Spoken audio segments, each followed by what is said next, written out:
భగవద్గీత 2వ అధ్యాయం 72వ శ్లోకం. ఏషా బ్రాహ్మీ స్థితి పార్థ నయనాం ప్రాప్య విముహ్యతి స్థిత్వా శ్యామంత కాలేపి బ్రహ్మ నిర్వాణ మృచ్యతి. శ్రీకృష్ణుడు ఇలా అంటున్నాడు, అర్జున, ఇది జ్ఞానోదయం కలిగిన జీవాత్మ స్థితి. ఈ స్థితి చేరిన వాడికి మనసులో గందరగోళం, భయం, మాయ ఏదీ ఉండదు. జీవితపు చివరి క్షణంలో కూడా ఈ స్థితిలో స్థిరంగా ఉన్న వ్యక్తి పరమశాంతిని, మోక్షాన్ని పొందుతాడు అని. బ్రాహ్మి స్థితి పొందినవాడు అంటే మనస్సును జయించి స్థిరమైన బుద్ధిని పొందినవాడు మోహానికి లేదా అజ్ఞానానికి గురి కావడం జరగదు. బయట ప్రపంచం ఎలా ఉన్నా చలించడు. సుఖంలోనూ దుఃఖంలోనూ స్థిరంగా ఉంటాడు. అతని దృష్టి స్పష్టంగా నిజాన్ని చూసే విధంగా మారుతుంది. ఒక మనిషి జీవితాంతం ఈ స్థితిలో నిలిచినట్లయితే అతడు జనన మరణ చక్రం నుండి విముక్తి పొంది పరమాత్మతో ఐక్యమవుతాడు. అదే బ్రహ్మ నిర్వాణం అంటే మోక్షం పొందడం.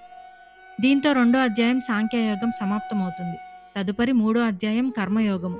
ఇందులో శ్రీకృష్ణుడి కర్తవ్యాన్ని ఎలా ఆధ్యాత్మిక మార్గంగా మార్చుకోవాలో బోధించనున్నారు.